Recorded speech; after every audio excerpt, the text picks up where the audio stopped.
El día de hoy, como pueden darse cuenta, pues no, voy a compartirles yo la palabra. Es un privilegio el compartirles la palabra en esta mañana y pues confiando en que Dios va a bendecir nuestras vidas, va a bendecir la vida de la iglesia y confiando en que la iglesia va a crecer a través de las palabras que se comparten, ¿verdad? Las palabras bíblicas que estamos tratando de traerles. Nosotros en este tiempo hemos estado hablando de temas doctrinales porque creemos que es importante que la iglesia se fortalezca en este aspecto, que ustedes puedan entender qué es lo que confiamos, en qué es en lo que creemos como iglesia y hacia dónde estamos caminando. Muchas veces resolver estas dudas son muy importantes. Nos tocó conocer personas que teniendo años en una iglesia sirviendo en ministerios no conocían la doctrina, pero ya estaban sirviendo, ya estaban funcionando dentro de las iglesias. Y entonces, ¿qué genera esto? Esto genera una confusión en medio de la iglesia, esto genera desorden, esto genera que después se crean cosas que no son correctas. Es por eso que nosotros nos tomamos este tiempo. Cristian nos ha estado compartiendo ya de la santificación, nos ha estado compartiendo ya de lo que es la iglesia como columna y baluarte. Se nos habló también de la justificación y el día de hoy vamos a hablar de lo que es el orden. Ahí está el título: el orden y estructura de la iglesia. Amén. ¿Cuál es el orden y la estructura de la iglesia? Bueno, pues lo vamos a estar viendo el día de hoy. Esto es lo que creemos nosotros como iglesia. Así. Esto es lo que creemos nosotros como iglesia, por qué estamos compartiendo lo que estamos compartiendo y por qué lo creemos, lo vamos a ver a la luz de la palabra. Antes de iniciar con el tema, sí me gustaría que oráramos para que sea Dios el que hable a nuestras vidas y que sea Dios el que nos fortalezca en el área del conocimiento, ¿no? Yo te pido que postres tu rostro ahí en el lugar donde tú estás y que le pidas con todo tu corazón a Dios y le digas: ¿sabes qué, Señor? Habla a mi vida, Señor, cambia mi vida, Señor, permíteme entender la palabra y permíteme vivirla. Amén. Bueno, vamos a orar. Señor, en esta mañana estamos aquí reunidos, Padre, con la intención de glorificar tu nombre, Señor. Como iglesia, Señor, siempre hemos creído que los servicios, Señor, y las reuniones que tenemos como iglesia son para ti, son para glorificarte a ti, Señor, son para exaltarte a ti, Señor. Es por eso que nos reunimos en esta mañana con un corazón dispuesto, con un tiempo que hemos puesto específicamente para aprender más de ti, Señor, para que tú hables a nuestras vidas, para que tú nos hagas crecer en conocimiento, para que tú nos hagas crecer en madurez, Señor, y que aún nuestras vidas, Señor, puedan ser bendecidas a través de tu palabra. En esta mañana, Señor, te damos gracias por lo que tú estás haciendo en medio de la iglesia. Gracias por ese tiempo tan hermoso, Señor, que pasamos en el tiempo de oración, Señor, porque pudimos ver cómo tú te mueves, Señor. Padre, te damos gracias por todas las cosas que estás haciendo en este lugar. Te pedimos que tú las sigas haciendo, que tú sigas edificando la iglesia, que tú sigas bendiciendo a cada uno de mis hermanos en este lugar y que sean bendecidas sus casas, que sean bendecidas sus familias, que sea bendecido todo nuestro alrededor, Señor. En el nombre de Jesús te damos gracias. Amén. Amén. Bueno. Yo no sé tú, hermano, cómo sentiste, pero yo sí pude ver un cambio fuerte en el tiempo de oración. Entonces, lo comentaba Cristian y lo comento yo también. Tómate el tiempo de venir en el tiempo de oración. Y yo sí te animo a que participes. No tenemos que ser grandes oradores para pedirle a Dios que haga las cosas. No tenemos que ser grandes oradores. Creemos, ¿verdad? Muchas veces, sobre todo cuando somos más nuevos, que tenemos que saber orar, tenemos que ser grandes oradores, tenemos que conocer mucho para poder orar. Pero no es así. Simplemente es venir, orar y decir: Señor, ayúdanos en este aspecto. Ayúdanos en esta área de la iglesia. Si te toca orar por los niños, Señor, bendice a los niños. Si te toca orar por los jóvenes, Señor, bendice a los jóvenes. Si te toca orar por algún ministerio, Señor, bendice este ministerio. Hazlo crecer, hazlo madurar. Y si te toca orar por la iglesia, pues que también ores y digas: Señor, bendice la iglesia, hazla crecer, hazla madurar, haz que crezca de una manera sana. Nosotros creemos que tenemos que cuidar mucho la doctrina, es algo que hemos platicado mucho con Cristian, el hecho de cuidar mucho la doctrina, cuidar que sea sana doctrina, y es por eso que estamos compartiendo lo que estamos compartiendo, ¿sí? Este tiempo, si ustedes se dan cuenta, han sido tiempo de mucho aprendizaje, y él comentaba creo que la semana pasada, y dijo, en muchas iglesias, y lo iba a tocar yo dentro de un punto, en muchas iglesias nos dicen que comparten lo mismo. La diferencia está en la práctica. La diferencia está en cómo lo practican. A la hora de que lo practican ya cambian mucho las cosas.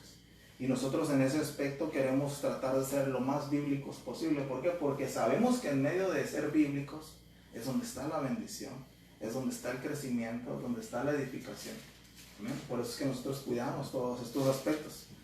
Bueno, vamos a entrar entonces de lleno con el tema. El tema es el orden y la estructura de la iglesia. Si ustedes están escribiendo, ese es el nombre del tema. Y vamos a empezar con este tema que dice, ya me dio calor. Ay.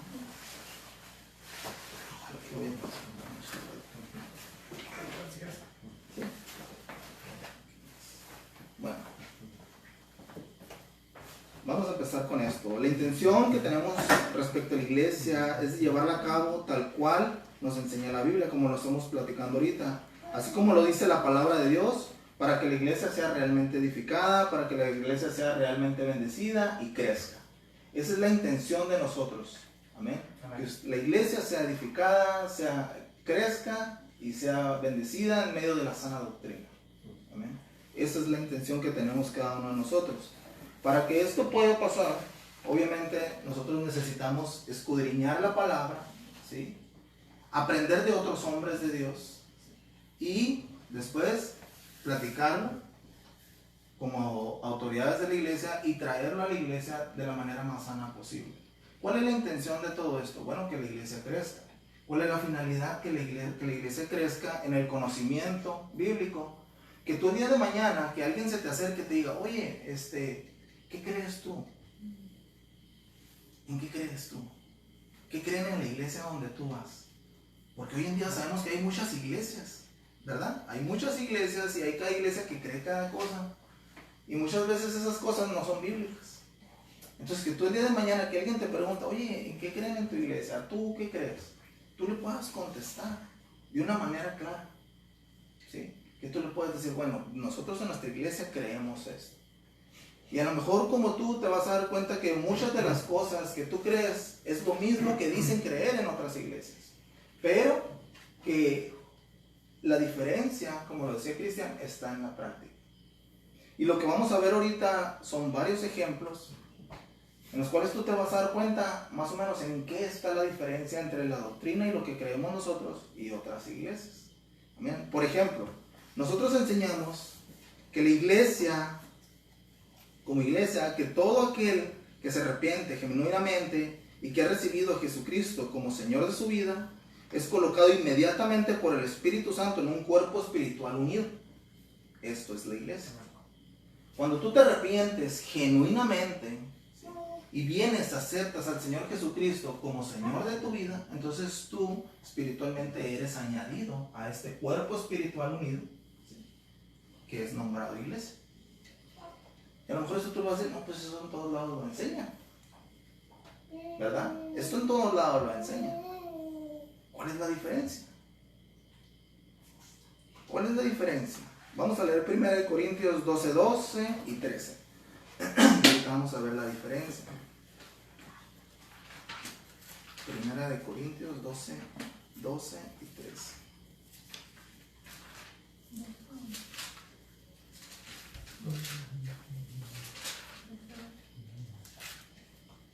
Dice así 1 Corintios 12 y 13.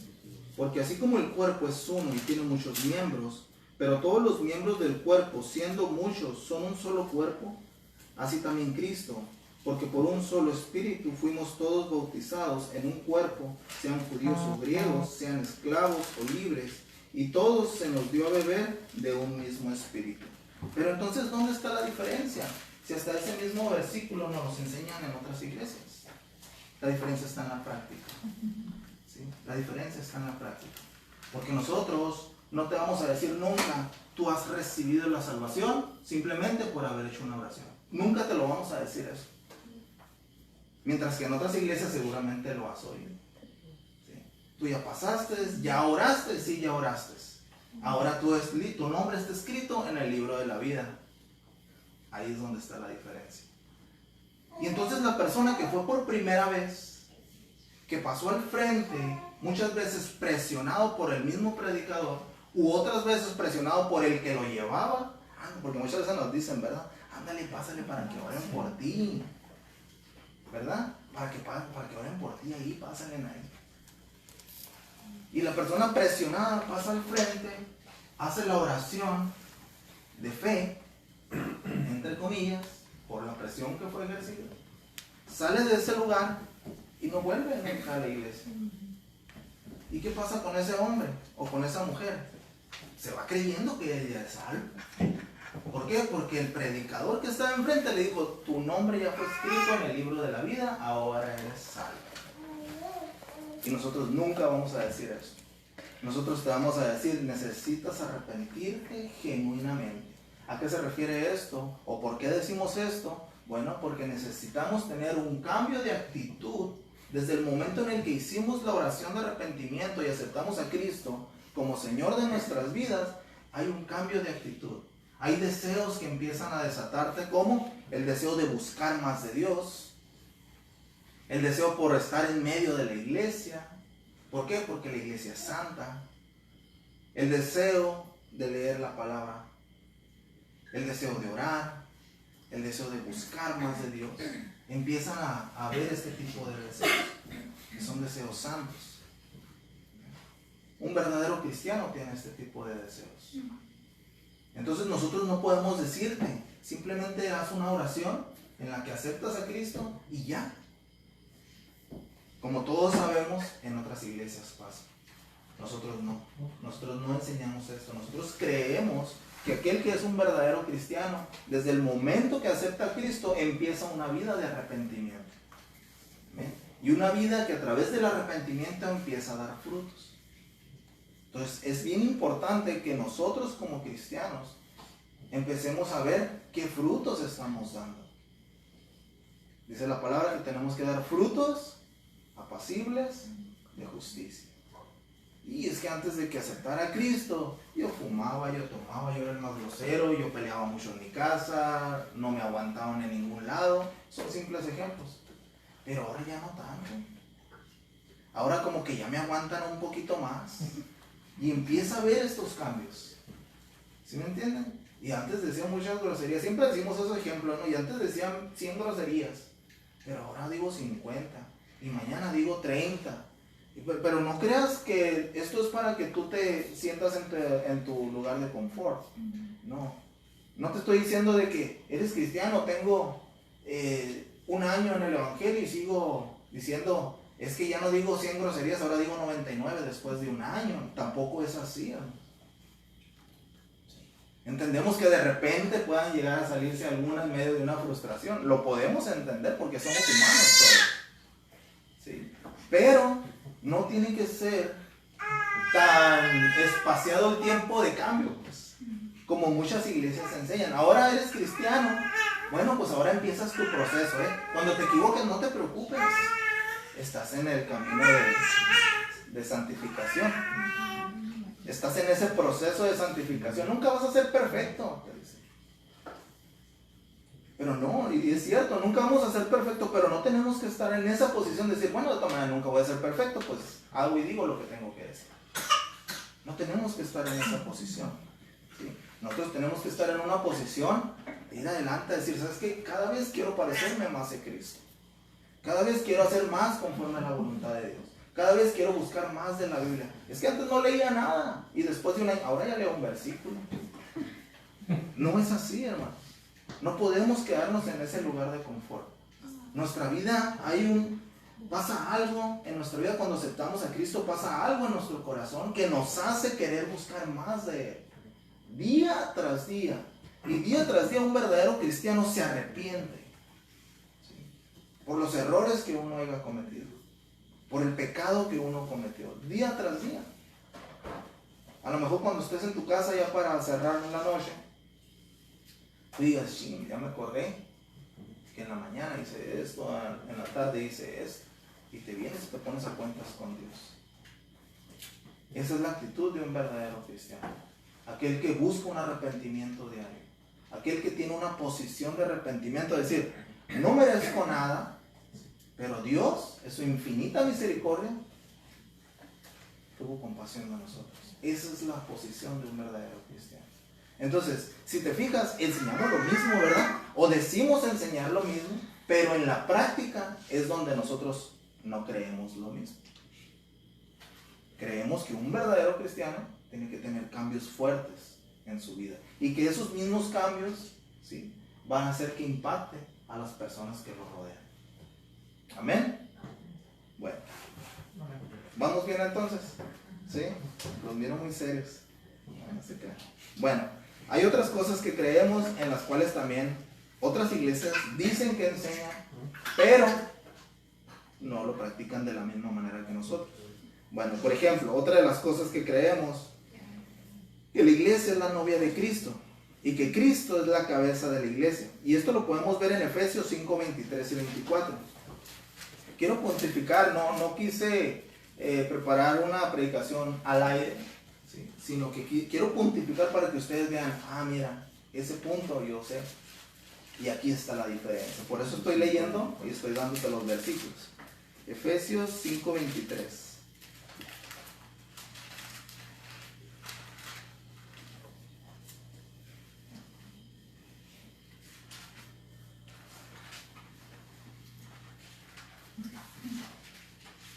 Dice así, Efesios 5, 23 y 24, dice: porque el marido es cabeza de la mujer, así como Cristo es cabeza de la iglesia, la cual es su cuerpo, y Él es su Salvador. Así que como la iglesia está sujeta a Cristo, así también las casadas lo estén a sus maridos en todo. ¿Amén? ¿Qué es la iglesia? Digo, ¿qué es Cristo? Cristo es la cabeza de la iglesia, ¿verdad? Así como el marido es cabeza en el hogar. Entonces tú decís, porque también eso me lo han enseñado. En otras iglesias me dicen ese mismo versículo y yo tengo que sujetarme a mi esposo. Pero en esta mañana yo te quiero mostrar el otro punto, que la iglesia tiene que estar sujeta a Cristo. ¿Cómo podemos lograr que la iglesia esté sujeta a Cristo? ¿Cómo como iglesia tenemos que hacer para estar sujetos a Cristo? Porque siempre nos enseñan a mujeres, sujétense a su marido. Mujeres, sujétense a su marido. Como Cristo, como la iglesia debe estar sujeta a Cristo. Pero en esta mañana vamos a ver el otro punto. ¿Cómo como iglesia podemos estar sujetos a Cristo? ¿Queremos estar sujetos a Cristo? Bueno, entonces tenemos que guardar su palabra. Decimos que Cristo es la cabeza de la iglesia, pero nos damos cuenta en muchas iglesias que la cabeza no es Cristo, sino el hombre. Muchos hombres dirigiendo la iglesia.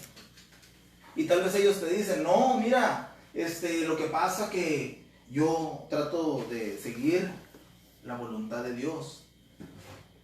Sí, es que yo escucho la voz de Dios. Y muchas veces esa voz que escuchan, audible, porque te dicen, es una voz audible que yo escucho claramente. Y yo te pregunto a ti, ¿qué certeza hay de que esa voz es Dios?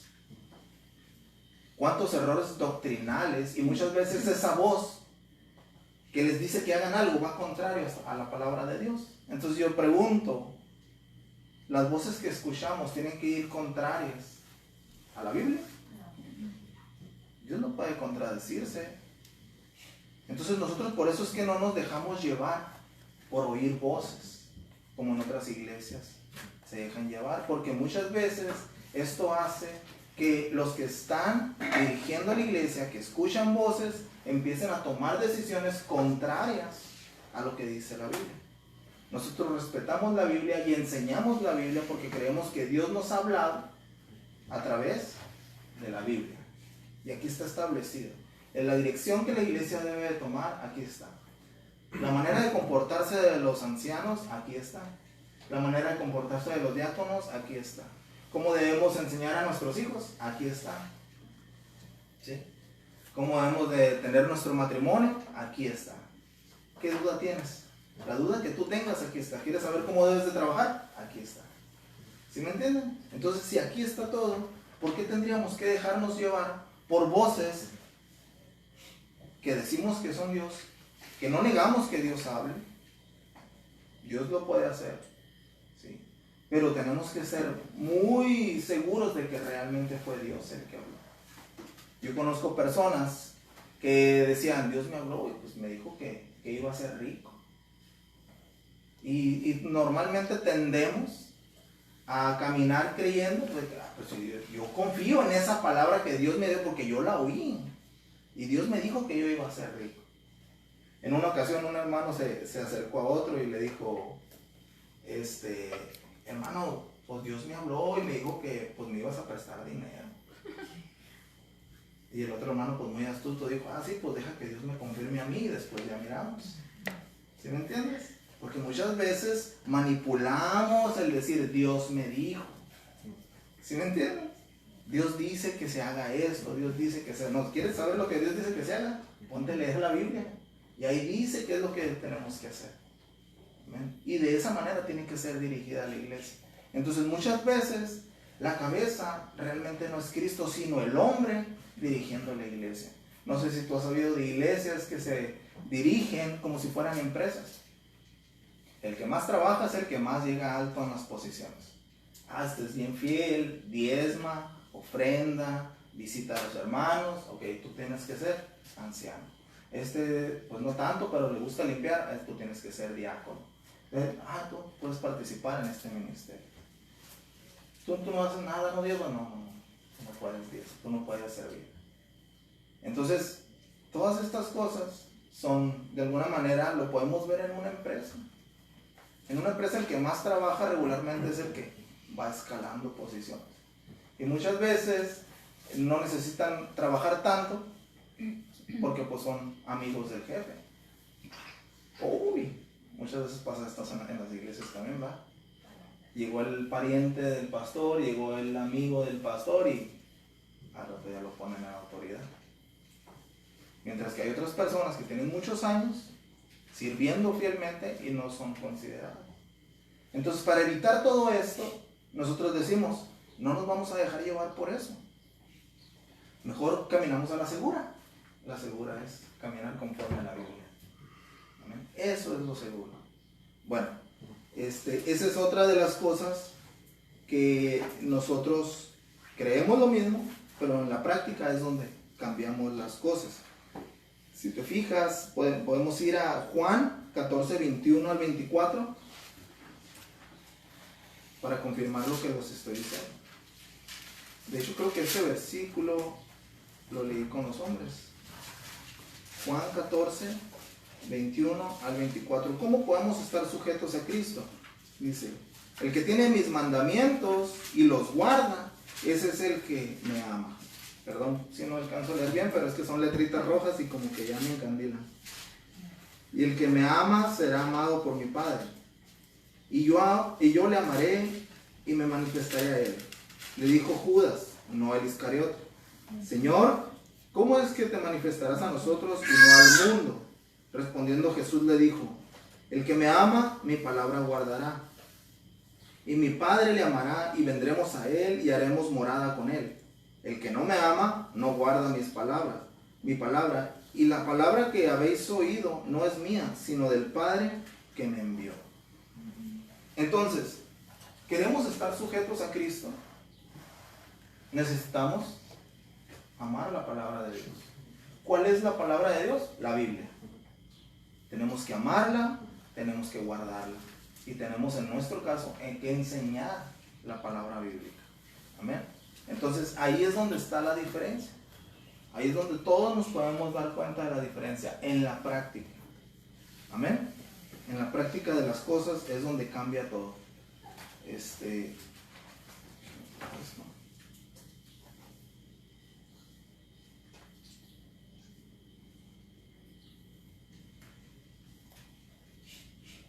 Muchas veces en las iglesias, como les digo, la cabeza no es Cristo. Muchas veces el protagonismo no es para Cristo, sino que es para el hombre.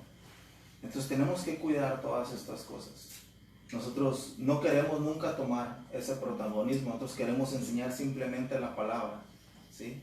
Eso es todo lo que queremos nosotros para que la iglesia sea bendecida. Venimos de doctrinas así, venimos de iglesias que caminan de esa manera. Yo creo que la mayoría de nosotros venimos de ese tipo de iglesias y nos hemos podido dar cuenta que ese tipo de enseñanzas generan daño a la iglesia, generan mal a la iglesia, y es que por eso que nosotros hemos cuidado todos esos aspectos. ¿Para qué? Para que ustedes puedan recibir una doctrina sana. Amén. Bueno, también compartimos que un verdadero creyente no se avergüenza de que forma parte de la iglesia de Jesucristo. Esa es otra de las cosas que compartimos, ¿sí? Un verdadero creyente no tiene por qué avergonzarse de que es parte de la iglesia de Jesucristo. No. ¿Por qué? Al revés, lo tienes que portar con orgullo. Que seas parte de la familia de Cristo, que seas parte de la iglesia. Que cuando te pregunten a ti, oye, ¿qué iglesia vas? Yo voy a la iglesia Sola Gracia. Ese es el mexicano. Yo voy a la iglesia Sola Gracia. Está en Caléxico. Y enséñame esto. Que lo puedas decir claramente. Un verdadero cristiano no se avergüenza de ser parte de la iglesia. Dice la palabra en Romanos 1:16, porque no me avergüenzo del evangelio, porque es poder de Dios para salvación de todo aquel que cree, al judío primeramente y también al griego. Es poder de Dios, ¿sí? No nos avergonzamos del evangelio. No tiene que haber vergüenza en nosotros. Tenemos que compartir que somos cristianos con firmeza. Tenemos que decir, yo participo en esta iglesia, Sola Gracia, y compartimos esto. Amén. Amén. Amén. Ahí se me fue la voz, ¿no? ¿No tienen una botellita de agua? Porque no a veces no es. Gracias. Bueno. Otra de las cosas que enseñamos es que la iglesia comenzó en el día del Pentecostés. Amén. Esto comenzó en el día del Pentecostés. Esto lo podemos ver en Hechos 2, del 1 al 21.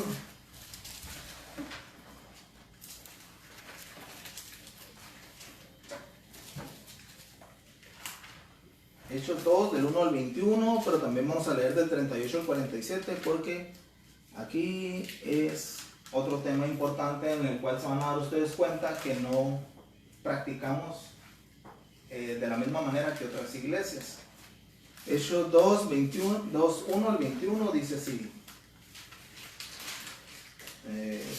Cuando llegó el día del Pentecostés, estaban todos unánimes juntos. Y de repente vino del cielo un estruendo como un viento recio que soplaba, el cual llenó toda la casa donde estaban sentados.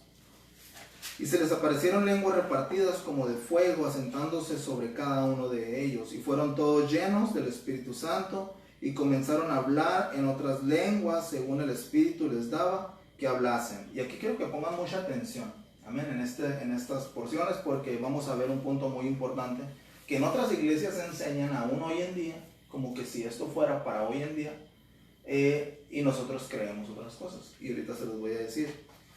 Moraban entonces, fíjense lo que dice. Primero, ¿qué fue lo que pasó? Fueron todos llenos del Espíritu Santo y comenzaron a hablar en otras lenguas, según el Espíritu les daba de que hablasen, ¿verdad? Empezaron a hablar en otras lenguas cuando vino el Espíritu Santo. Pero vean cuál era la necesidad. Moraban entonces en Jerusalén judíos, varones piadosos de todas las naciones bajo el cielo. Y hecho este estruendo se juntó la multitud y estaban confusos porque cada uno les oía hablar en su propia lengua. Y estaban atónitos y maravillados diciendo, mirad, no son galileos, ¿No son galileos todos estos que hablan? ¿Cómo pues les oímos nosotros hablar cada uno en nuestra lengua en la que hemos nacido? Partos, medas, elamitas, y los que habitan en Mesopotamia, en Judea, en Capadocia, en el Ponto y en Asia. Fíjense todas las personas que habían de otras ciudades, de otros países, los podemos decir. En Frigia, en Panfilia, en Egipto y en las regiones de África, más allá de Cirene, y romanos aquí residentes, tanto judíos como prosélitos, cretenses y árabes, les oímos hablar en nuestras lenguas maravillas de Dios, y estaban todos atónitos y perplejos, diciendo unos a otros: ¿qué quiere decir esto? Mas otros burlándose decían: están llenos de mosto. ¿Sí saben lo que significa esto, verdad? Que estaban borrachos. Pero después se levanta Pedro, dice el primer discurso de Pedro, dice: entonces Pedro, poniéndose en pie, con los 11 alzó la voz y les habló diciendo: varones judíos, y todos los que habitasen en Jerusalén, esto os sea notorio, y oíd mis palabras, porque estos no están ebrios, como vosotros suponéis, puesto que es la hora tercera del día. Mas esto es lo dicho por el profeta Joel: y en los postreros días, dice Dios, derramaré de mi espíritu sobre toda carne, y vuestros hijos y vuestras hijas profetizarán, y vuestros jóvenes verán visiones, y vuestros ancianos soñarán sueños. Y de cierto sobre mis siervos y sobre mis siervas en aquellos días derramaré de mi espíritu, y profetizarán, y daré prodigios arriba en el cielo y señales abajo en la tierra, de sangre y fuego y vapor de humo, y el sol se convertirá en tinieblas y la luna en sangre, antes que venga el día del Señor grande y manifiesto, y todo aquel que invocare el nombre del Señor será salvo. Amén. Bueno, aquí es donde está la diferencia. Muchas iglesias enseñan que hacen un servicio un día y te dicen: bueno, pásale al frente porque va a haber bautismo de Espíritu Santo. Vamos a enseñar ese tema, y al finalizar el tema vamos a pasar a las personas y vamos a orar por ellos para que reciban bautismo de Espíritu Santo y empiecen a hablar en otras lenguas. Amén. Todos hemos oído esto, pues venimos de ese tipo de doctrinas, ¿verdad? Entonces, aquí está la diferencia. Nosotros no creemos, ¿sí?, que tengamos que orar por alguien para que esta persona hable en lenguas, para que reciba bautismo del Espíritu Santo. Nosotros creemos que en el momento en el que tú aceptas a Cristo como Señor de tu vida, eres sellado con el Espíritu Santo. Entonces explícame esto: ¿por qué ellos empezaron a orar en lenguas? Vas a decir tú. Bueno, déjame te explico. Ellos estaban con Cristo. ¿Cuál era la promesa de Cristo? Que Él se iba a ir, pero iba a mandar a un consolador. Amén. Iba a mandar a un consolador. Entonces, en este momento Cristo ya se había ido. No había Espíritu Santo. El Espíritu Santo apenas iba a venir. Yo te pregunto a ti, hoy en día, cuando tú aceptas a Cristo, ¿está el Espíritu Santo? Sí, está el Espíritu Santo. Desde el momento del día del Pentecostés, el Espíritu Santo mora en medio de la iglesia. Entonces, ¿cuál fue la razón por la que ellos empezaron a hablar en lenguas? Pues que había gente de todos lados ahí. Gente que no les iba a entender si ellos hablaban simplemente en su idioma. ¿Y cuál era la necesidad de la iglesia en ese momento? Que el evangelio fuera disperso por toda la tierra. Si tú te pones a leer, tú vas a leer más enfrente toda la Biblia y vas a encontrar que en ninguna otra parte pasó esto. Simplemente aquí. Dice que estaban rodeados de gente de todas las naciones con otras lenguas. Y decían: pues ¿por qué están hablando en nuestras lenguas? Pues porque tenía que compartirse el evangelio. Por eso es que fueron bautizados con el bautismo en lenguas. Y empezaron a hablar otras lenguas, ¿sí? Hoy en día, pues yo veo aquí que todos hablamos español. Algunos hablan español, inglés. Nos podemos entender. No hay necesidad de que hablemos en lenguas. ¿De qué serviría que yo ahorita empiece a orar en lenguas? ¿Me vas a entender? No me vas a entender. A lo mejor si un día tú te vas a África, empiezas a hablar en Zulu, porque pues Dios te va a dar para que les compartas el evangelio, si ese es el propósito de tu ida a África. Y aún así no lo creo porque allá hay personas que están compartiendo el evangelio. Es un ejemplo nada más, ¿no? Pero Dios puede hacer lo que Él quiere. ¿Sí? Entonces esa es la diferencia. Que nosotros creemos que en el momento en el que tú aceptas a Cristo, tú eres sellado con el Espíritu de Dios, con el Espíritu Santo. ¿Sí? Entonces la pregunta es, si tú eres sellado en el momento en el que aceptas a Cristo con el Espíritu Santo, ¿qué clase de bautismo hacen en el momento en el que pasan enfrente a la gente? ¿A qué Espíritu Santo reciben? Si tú ya lo recibiste en el momento que aceptaste a Cristo. Esa sería la pregunta. ¿Verdad? Entonces, todo ese tipo de acciones empiezan a manejarlas también en medio de un tiempo de musiquita, en medio de poner un ambiente, lo que llaman espiritual, para que la gente empiece a ser movida en sus emociones, y después se te acercan a tu oído y te dicen, empieza a decir esto. Empieza a decir, y repiten la palabra, ¿no? Muchas iglesias hacen esto. Entonces tenemos que tener cuidado con todas estas cosas. Amén. La palabra de Dios dice que nos dice claramente aquí, en esta parte, por qué es que fue necesario que ellos hablasen en otras lenguas. ¿Cuál era la necesidad en ese momento? Hoy en día no hay necesidad, porque todos nos entendemos claramente. Entonces es por eso que nosotros no participamos de este tipo de servicios donde hay bautismo del Espíritu Santo, porque nosotros creemos que el Espíritu Santo está en nosotros en el momento que aceptamos a Cristo. Amén.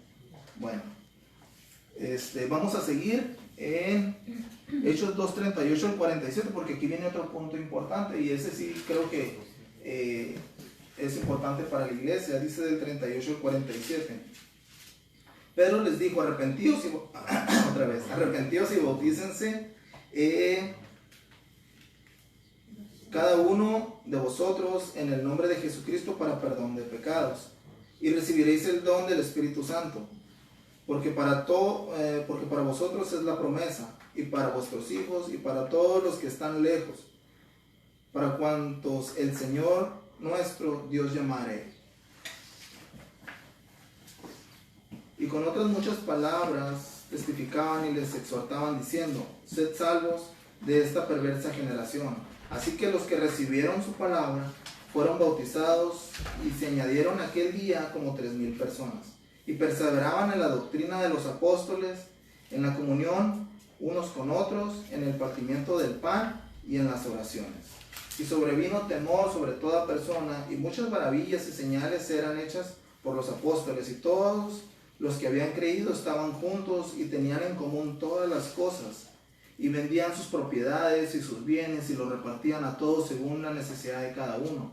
Y perseverando unánimes cada día en el templo y partiendo el pan en las casas, comían juntos con alegría y sencillez de corazón, alabando a Dios y teniendo el favor con todo el pueblo. Y el Señor añadía cada día a la iglesia a los que habían de ser salvos.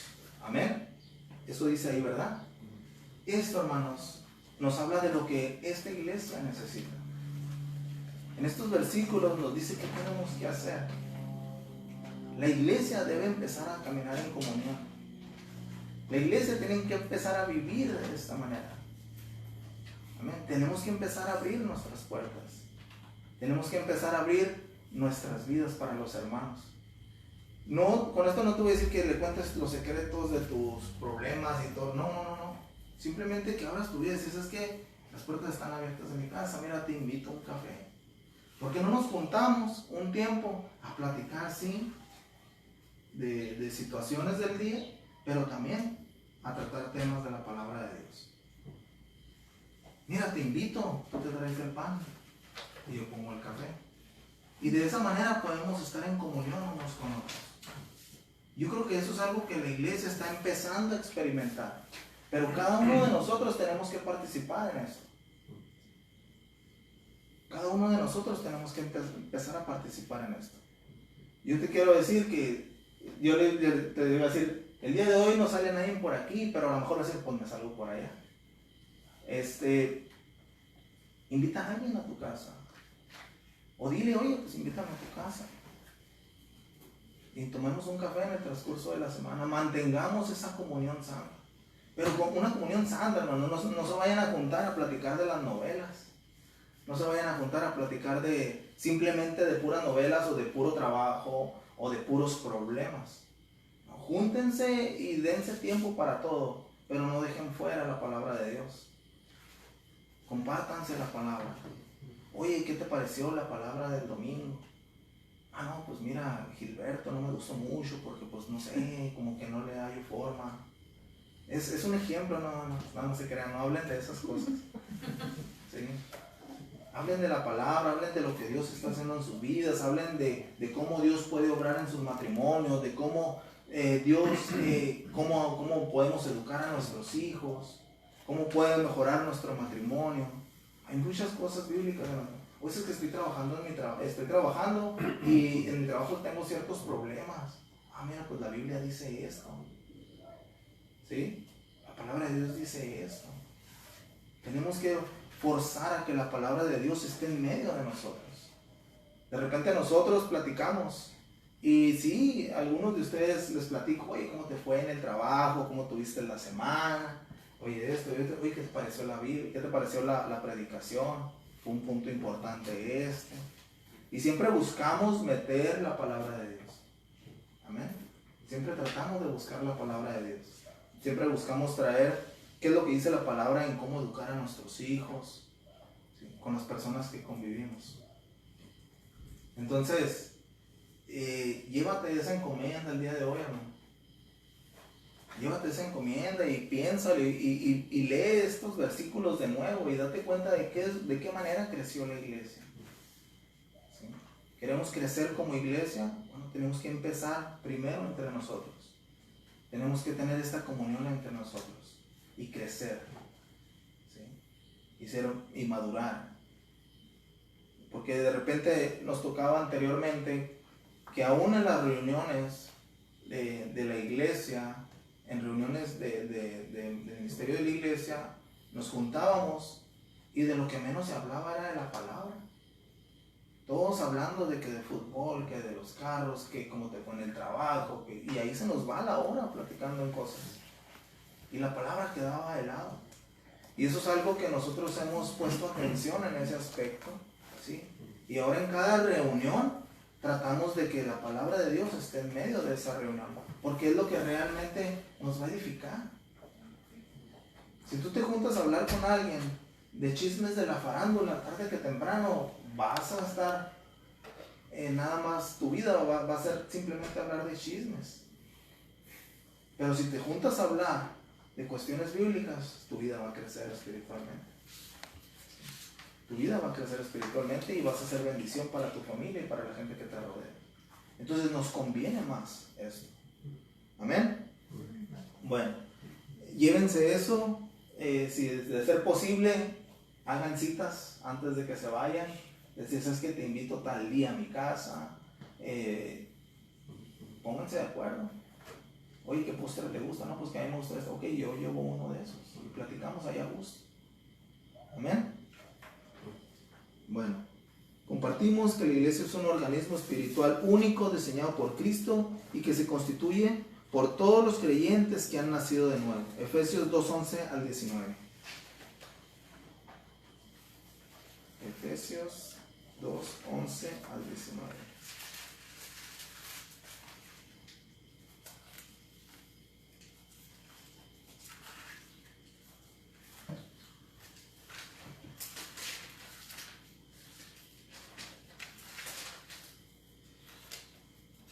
Dice así: por tanto, acordaos de que en otro tiempo vosotros los gentiles, en cuanto a la carne, erais llamados incircuncisos por la llamada circuncisión, hecha con mano en la carne. En aquel tiempo estabais sin Cristo, alejados de la ciudadanía de Israel y alejados de los pactos de la promesa, sin esperanza y sin Dios en el mundo. Pero ahora, en Cristo Jesús, vosotros, que en otro tiempo estabais lejos, habéis sido hechos cercanos por su sangre, por la sangre de Cristo, porque Él es nuestra paz, que de ambos pueblos hizo uno, derribando la pared intermedia de separación, aboliéndola en su carne, las enemistades, la ley de los mandamientos expresados en ordenanzas, para crear en sí mismo, de los dos, uno solo y nuevo hombre, haciendo la paz, y mediante la cruz reconciliar con Dios a ambos en un solo cuerpo, matando en ella las enemistades. ¿Hasta qué versículo dijimos? Hasta el 19. Y vino y anunció las buenas nuevas de paz, y vosotros que estabais lejos y los que estaban cerca, a los que estaban lejos y estaban cerca, porque por medio de él los unos y los otros tenemos entrada por un mismo espíritu al Padre. Así que ya no sois más extranjeros ni advenedizos, sino conciudadanos de los santos y miembros de la familia de Dios. Amén. El 3.6 también dice esto, capítulo 3, versículo 6, dice que los gentiles son coherederos y miembros del mismo cuerpo y copartícipes de la promesa en Cristo Jesús por medio del Evangelio. Entonces nosotros como iglesia compartimos que la iglesia es un organismo espiritual único y diseñado por Cristo. Amén. Y que se constituye por todos los creyentes que han nacido de nuevo. Creemos también y enseñamos que la autoridad suprema de la iglesia es Cristo. Esto lo pueden ver en Efesios 1:22. Aquí nomás le damos vuelta. Dice, y sometió todas las cosas bajo sus pies y lo dio por cabeza sobre todas las cosas a la iglesia. Amén. Si se quieren llevar otro versículo es Colosenses 1:18. Ahí pueden confirmar también esto. Todas las cosas, hermanos, que se hacen dentro de la iglesia es bajo la soberanía de Cristo. Amén. Y todo está establecido en la palabra de Dios. ¿Qué quiere decir con esto? La disciplina dentro de la iglesia, la palabra nos dice cómo.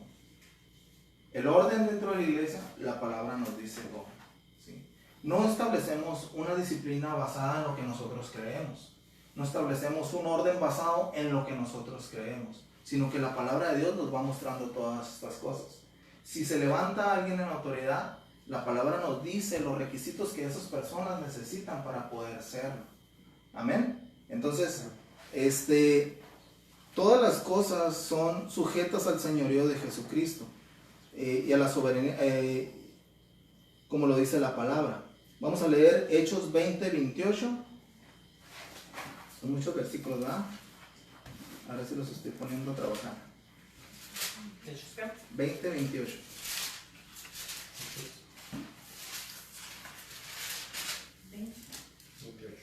Hechos 20:28.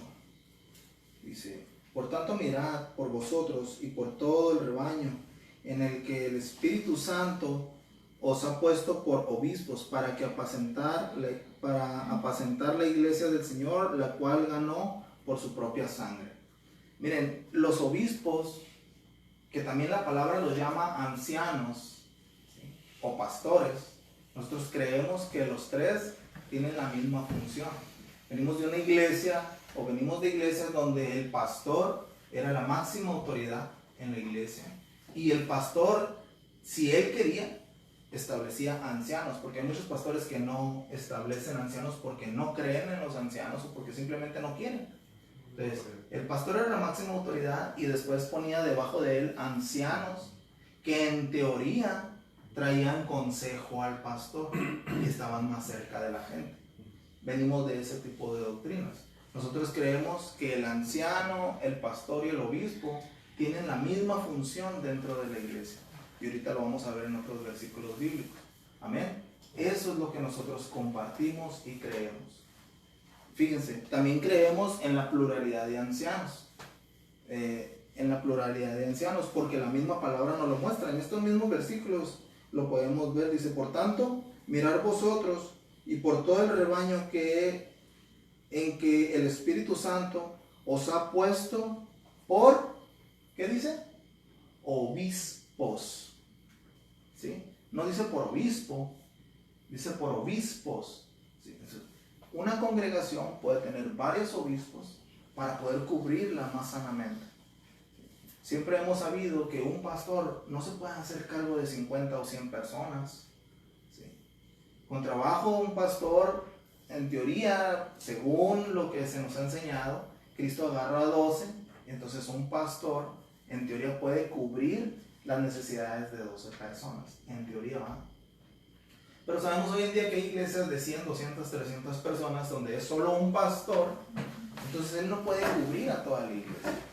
Entonces nosotros por eso creemos que los obispos que se establecían en las iglesias, ustedes lo pueden ver en el Nuevo Testamento, creemos en esa forma de gobierno y nosotros empezamos a caminar de esa manera. Amén. Por eso es que nosotros estamos caminando de esta manera, porque la palabra dice, si tú te vas en el discurso de despedida de Pablo en Mileto, es ahí mismo, en Hechos 20:17, dice, enviando pues desde Mileto a Éfeso, hizo llamar a los ancianos de la iglesia. ¿A quiénes hizo llamar? A los ancianos, pero los ancianos son obispos y pastores. ¿Amén? Entonces, Pablo hizo llamar a los pastores, hizo llamar a los obispos, hizo llamar a los ancianos. Y esto ahorita lo vamos a ver en otro versículo para que ustedes vean que esto es bíblico. Pedro lo enseña.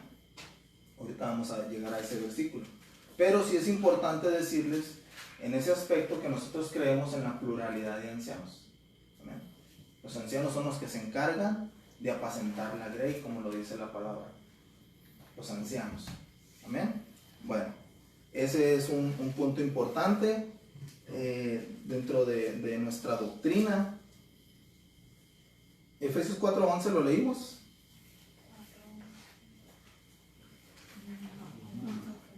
Vamos a leer.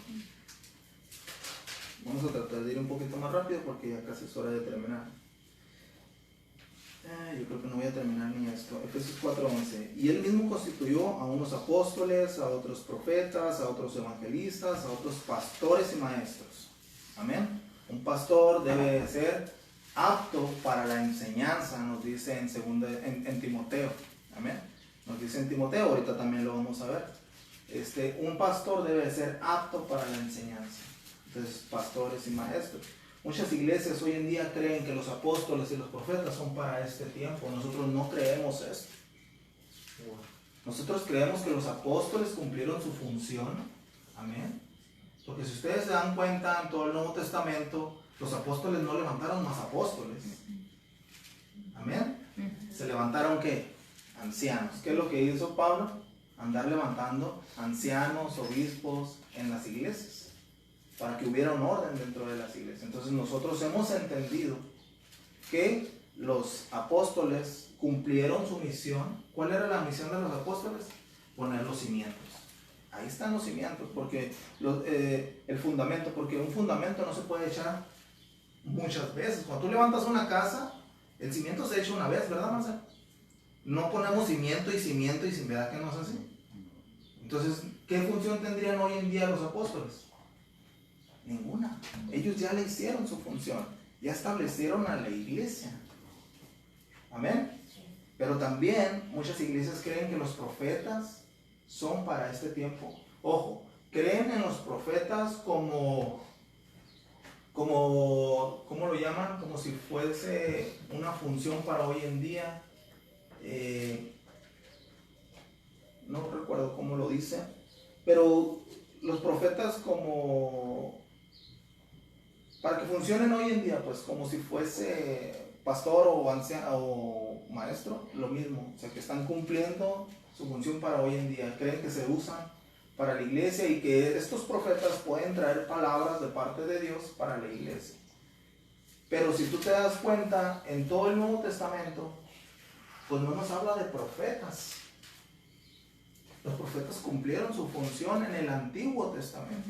Todo el Antiguo Testamento la palabra de Dios se compartía a través de los profetas. Amén. Entonces nosotros creemos hoy en día que los profetas ya no son necesarios. ¿Por qué? Porque tenemos la palabra de Dios. Amén. El otra vez platicaba con Cristian y me dice, ¿qué función tendría un profeta? Si este profeta de hoy en día se levanta y te dice un versículo bíblico, pues entonces él no es el profeta, pues nomás que te diga ponte a leer la Biblia. ¿Sí? Y si te dice una profecía que no está escrita en la Biblia, pues entonces tú no tienes por qué hacerle caso, porque tú debes de seguir lo que dice la Biblia. y no lo que te está diciendo alguien que hagas. Amén. Entonces no tiene ninguna función el profeta hoy en día. Aunque sabemos que muchas veces los profetas vienen y te dicen, oh, mira, miro tu matrimonio mal, en cositas personales, ¿no? Nos profetizan cosas personales que son, yo pienso como, es la función que tienen ellos hoy en día, pues, o que ellos dicen que tienen hoy en día. Pero ¿qué relevancia tiene esto conforme a la palabra de Dios? Pues nuestra profecía o las profecías aquí están escritas, la palabra de Dios aquí está escrita, está revelada para nosotros, para que nosotros podamos vivirla. Amén. Entonces no creemos que los profetas son para estos tiempos, creemos que Dios puede hablar, Él lo puede hacer, Él puede hacer lo que Él quiera. Amén. Pero no como una función necesaria para que la iglesia camine hoy en día. Amén. Eso es lo que nosotros creemos. Creemos en los evangelistas, sí. El llamado, el que tiene don de evangelista, yo sí creemos que está en función hoy en día. Pero también creemos que esa función es para todos los cristianos. O sea, nos corresponde a todos compartir el evangelio. Pero alguien puede tener el don de evangelista, sí. Hay personas que tienen ese don de evangelista y andan viendo hasta compartirle a todos los que se dejen y andan buscando la manera de hacer alguna cosa para que más gente se acerque a algún tipo de evento donde las personas... Hay personas que tienen el don de evangelistas. Amén. Pero nosotros creemos también que todos somos llamados a compartir el evangelio. Todos somos llamados a este evangelio. A compartir el evangelio. Esto es de los versículos. Creemos que los pastores y los maestros son los que están en función hoy en día para la iglesia como pastores y maestros, ¿sí?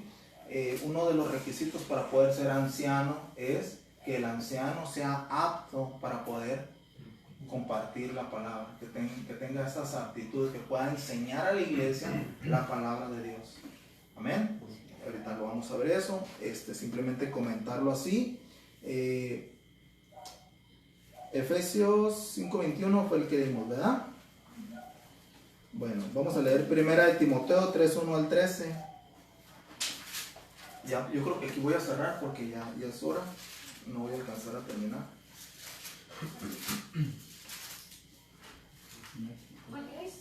Es Timoteo, 1 Timoteo 3 del 1 al 13.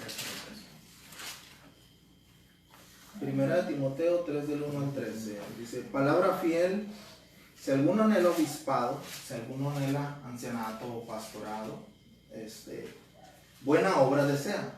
Pero es necesario que el obispo, ¿sí? Chequen muy bien las terminaciones, que el obispo sea irreprensible, marido de una sola mujer, estos son los requisitos, sobrio, prudente, decoroso, hospedador, apto para enseñar, no dado al vino, no pendenciero. ¿Saben qué es pendenciero? No peleoneros, que no anden en discusiones vanas, que no anden peleando, no pendenciero, no codicioso de ganancias deshonestas, sino amable, apacible, no avaro, que gobierne bien su casa, que tenga a sus hijos en sujeción con toda honestidad, pues el que no sabe gobernar su propia casa, ¿cómo cuidará de la iglesia de Dios? Amén. No un neófito. ¿Saben qué es neófito? Ok, no un neófito. No sea que envaneciéndose caiga en condenación del diablo. También es necesario que tenga buen testimonio de los de afuera para que no caiga en descrédito y en lazo del diablo. ¿Hasta qué versículo dijimos que era? Hasta el 13. Y después habla requisitos a los diáconos. Dice, los diáconos asimismo deben ser honestos, sin doblez, no dados a mucho vino, no codiciosos de ganancias deshonestas, que guarden el misterio de la fe con limpia conciencia, y estos también sean sometidos a prueba primero, y entonces ejercen el diaconado, si son irreprensibles. Las mujeres asimismo sean honestas, no calumniadoras, sino sobrias, fieles en todo. Los diáconos sean maridos de una sola mujer, y que gobierne bien sus hijos y sus casas, porque los que ejercen bien el diaconado ganan para sí un grado honroso y mucha confianza en la fe que es en Cristo Jesús. Amén. Bueno, Aquí nos muestra los requisitos que se necesitan para poder adquirir el ancianato o el diaconado, o en todo caso, diaconisas también.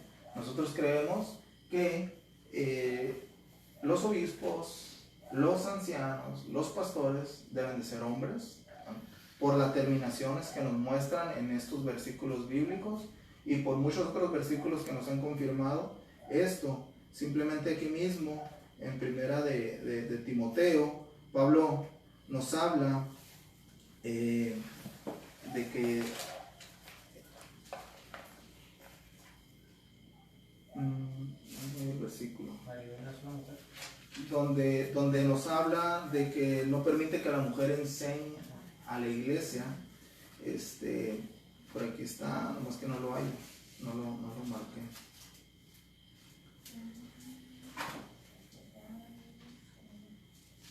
Bueno, ahorita que lo encuentre se los hago saber. Ahí está, aquí mismo está en 1 Timoteo, simplemente no lo hay. Pero nosotros creemos que el pastor es el varón, ¿sí?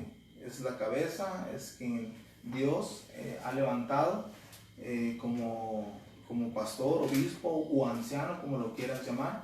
Es quien Dios lo levanta. Creemos que la mujer es una ayuda idónea. Creemos que la mujer viene y fortalece el ministerio del pastor, el ministerio del anciano. La mujer viene y lo fortalece.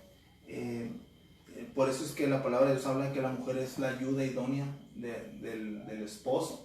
Entonces, creemos que la mujer puede ser llamada al diaconado o diaconisa, ¿sí? Puede participar en ese ministerio, pero no en un ancianato o no en un obispado, ¿sí? Porque el 2.11, ¿verdad? 2.9 sí, del 2.9 en adelante, porque la palabra de Dios nos muestra estas cosas. Si se fijan, en el versículo 2.9, del 9 al 11 dice: conociendo esto, que la ley no fue dada para el justo, sino para los transgresores. A ver, esta es primera, 2.11, dice sino con buenas obras, como corresponde a las mujeres que profesan piedad. La mujer aprenda en silencio con toda sujeción, porque no permito a la mujer enseñar ni ejercer dominio sobre el hombre, sino a estar en silencio. Porque Adán fue formado primero, después Eva, y Adán no fue engañado, sino la mujer, siendo engañado, incurrió en transgresión, pero se salvará engendrando hijos si permaneciera en fe, amor, santificación, con modestia. Yo quiero abundar en esto porque hoy en día, como están las mujeres luchando, el feminismo y todo esto, les parece que esto es algo machista. Amén. Les parece que esto es algo machista. Y entonces lo que enseñan muchas iglesias es que, bueno, es que esto era lo que se enseñaba en aquellos tiempos, ¿verdad? Esto es algo cultural, contemporáneo, ¿cómo lo llaman? De los tiempos, en aquel tiempo se hacía esto, pero hoy en estos tiempos ya la mujer ha adquirido otras cosas, otros beneficios. Y entonces muchas iglesias, creyendo en lo que se vive hoy en día, modifican el que las mujeres puedan participar y puedan ser pastoras o puedan ser ancianas o tienen el llamado, tienen el nombramiento como ancianas y pastoras. El problema aquí recae en que modernizamos este versículo. Amén. Lo hacemos a nuestro tiempo porque decimos esto era algo cultural en los tiempos. El problema es que si culturalizamos estos versículos, tendríamos que culturalizar muchos otros versículos. Y ahí es donde entraríamos en errores. ¿Me entienden? Porque no podemos decir, a lo mejor nosotros podemos decir, bueno, culturalizamos esto, pero el resto no. A lo mejor tú lo puedes hacer, pero muchos otros ya empiezan a culturalizar otros versículos de la palabra de Dios. Entonces, nosotros no somos quienes para estar diciendo, este versículo no es contemporáneo en nuestros tiempos, eso fue de los tiempos antiguos. Pero el resto de la Biblia sí está bien, ¿eh? O sea, yo digo que está bien, pero ese versículo específico no está bien. Eso no nos corresponde a nosotros. A nosotros nos corresponde simplemente sujetarnos a lo que dice la palabra de Dios. Amén. Eso es lo que nos corresponde, simplemente sujetarnos a lo que dice la palabra de Dios. y nada más. Amén. En otras iglesias participan en esto. Pero entonces, ¿qué hacemos con lo que dice Pablo? ¿Qué hacemos con los versículos que nos muestran siempre un llamamiento de anciano o de obispo en término masculino? Si tú te puedes dar cuenta, Dios siempre se ha revelado en término masculino. Se manda ángeles, nombres masculinos. Amén. Mandó a Jesucristo, nombre masculino. La primera creación de Dios fue masculino. Todo fue masculino. Amén. Pero así es Dios. Y Dios vino y puso a la ayuda idónea, a la mujer como ayuda idónea. En el principio Dios mandó al hombre a que ejerciera autoridad sobre el mundo, ¿sí? A que pusiera los nombres. Y también después Dios agregó a Eva como ayuda idónea. Amén. Cuando caen en transgresión, cuando caen en pecado, Dios habló a la vida del hombre primeramente. Amén. En el libro de Génesis lo podemos ver esto. La reprensión primero fue para el hombre. Entonces, el problema hoy en día es que miramos que el ancianato o el pastorado es como una posición privilegiada. Pero tenemos que entender que la posición de ancianato o obispado realmente es una posición de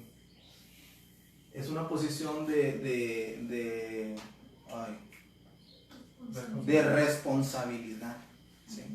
Nosotros miramos en la posición de ancianato o obispado como, ellos son superiores y después todos nosotros. No, no es así, ¿no? La posición de ancianato o obispado es una posición de responsabilidad. Que tú seas el hombre de tu casa, tienes responsabilidades y se te va a demandar el día que estés delante de Dios. Al igual que los que están en ancianato y en obispado, van a tener responsabilidad y van a tener que dar cuentas delante de Dios por la iglesia en la cual se establecieron. Entonces tenemos que entender esto. Ser un anciano o un obispo no es un privilegio, es una responsabilidad. Ustedes como mujeres tienen muchas otras responsabilidades. Mira, un pastor que decía, una mujer viene y complementa al esposo porque el esposo, dice, normalmente se enfoca en algo. Y cuando el esposo está enfocado en algo, él no piensa en ninguna otra cosa más. Él no piensa en ninguna otra cosa más y está enfocado en eso y eso va a ser. ¿Sí?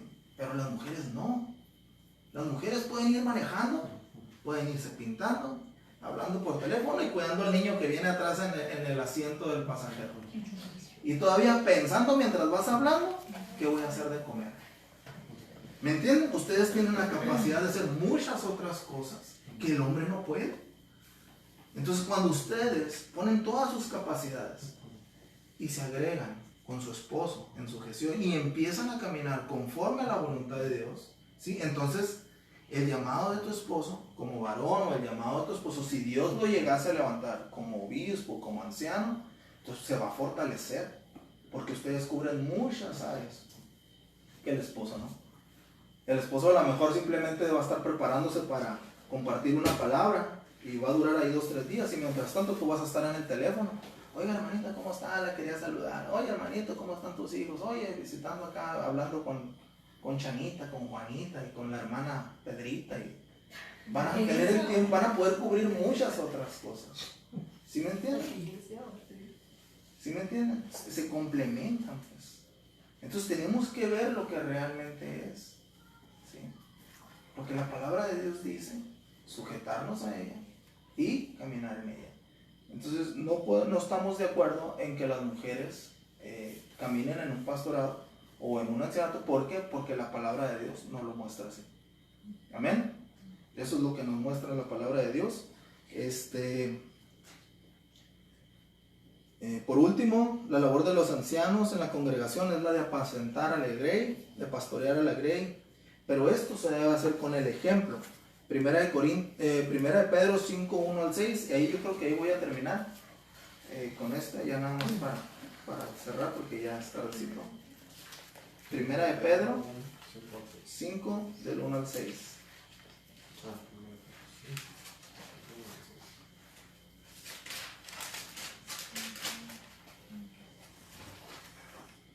5 del 1 a 6. Aquí vamos a poner mucha atención. Dice: ruego a los ancianos que están entre vosotros, yo anciano también con ellos, y testigo de los padecimientos de Cristo, que soy también participantes de la gloria que será revelada. Después dice el versículo 2: apacentar la grey de Dios que está entre vosotros, cuidando de ella, no por fuerza, sino voluntariamente, no por ganancias deshonestas, sino con ánimo pronto, no como teniendo señorío sobre los que están en vuestro cuidado, sino siendo ejemplo de la grey. Y cuando aparezca el príncipe de los pastores, vosotros recibiréis la corona incorruptible de gloria. Igualmente, jóvenes, estar sujetos a los ancianos, y todos sumisos unos con otros, revestidos de humildad, porque Dios resiste a los soberbios y da gracia a los humildes.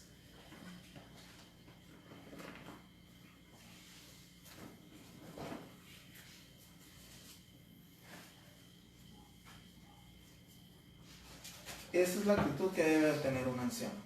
Amén. Eso creemos nosotros, que un anciano, es la labor de un anciano, apacentar a la grey, ¿sí? Pero hacerlo con el ejemplo. Amén. Entonces es por eso que nosotros en algún momento, si Dios llegase a levantar más ancianos, pues estaremos pendientes de todas estas cosas. Porque no se trata de simplemente estar levantando a personas en autoridad cuando no cumplen con los requisitos. ¿Amén? Yo quiero que ustedes como iglesia se sientan confiados en ese aspecto, de decir, se está cuidando esa área, se va a cuidar en su momento, ¿sí? Y no van a levantar al primo de Gilberto porque pues es su primo, no van a levantar al hermano de Cristian porque es su hermano.